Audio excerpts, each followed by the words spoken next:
पनीर और योगर्ट बेचने वाली मिल्की मिस्ट अब एक 10,000 करोड़ से ज्यादा की वैल्यूएशन कंपनी कमांड कर रही है। कंपनी एक अपना आईपीओ लेके आ रही है। उस आईपीओ में हमें मेजरली जिन चीजों पे फोकस करना है वो है इसकी खाली प्रोडक्शन कैपेसिटी और आने वाले प्रॉफिट्स में से कितना पोर्शन इसकी कैपेसिटी से आएगा उस पे। तो डिटेल में समझते हैं कि कंपनी का क्या प्रोस्पेक्ट है। तो कंपनी लगभग 1500 करोड़ मार्केट से उठा रही है, जिसमें 1400 करोड़ जो है वो कंपनी में जाएगा और 125 करोड़ का लगभग प्रमोटर के पास जाएगा। और इसमें हम देखेंगे जो प्राइस बैंड है आईपीओ की लगभग 130 से 140 रुपए की हो सकती है।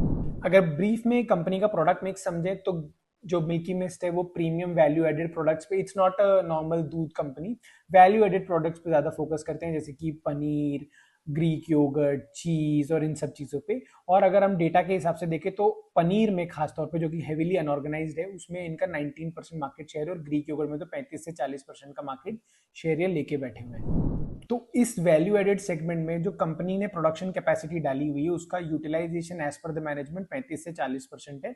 यानी कि जो कंपनी पैसा फ्रेश उठा रही है उसमें कंपनी जो नए प्रोडक्ट्स प्लान कर रही है और खाली कैपेसिटी है उसको हमें ये देखना होगा कि किस तरह से वो कंपनी नए प्रोडक्ट लॉन्चेस की तरफ जाती है विद यूटिलाइजिंग फुल कैपेसिटी।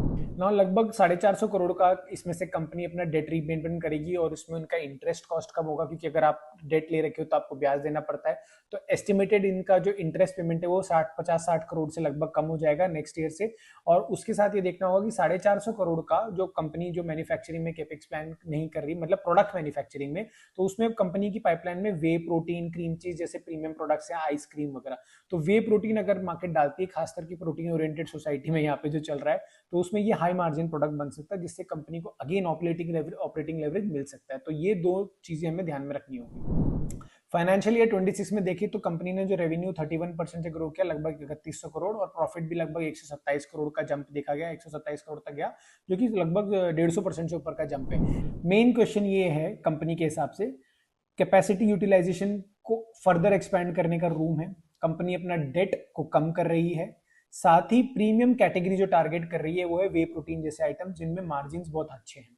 सो इन सब में क्या ये सब मार्केट ने ऑलरेडी प्राइस इन कर लिया है विद 10,000 करोड़ वैल्यूएशन, बिकॉज ये इनके पीयर्स के हिसाब से ही है। तो थोड़ा वैल्यूएशन पॉइंट ऑफ व्यू से प्राइसी है, लेकिन जैसे मैंने बोला इस कंपनी को ऑपरेटिंग लेवरेज मिल रहा है, मतलब इसका कंपनी वैल्यू एडेड प्रोडक्ट्स में ज्यादा है और प्रीमियम कमांड कर रही है, अपनी ऑपरेटिंग लेवरेज दे रही है, अपनी एग्जिस्टिंग कैपेसिटी पे आपको प्रॉफिट बना के दे रही है, कोई फ्रेश कैपेसिटी नहीं जा रही है और उसको स्केल भी कर सकती है। तो कमेंट्स में बताइए मुझे कि आप इस आईपीओ को सब्सक्राइब करेंगे कि नहीं।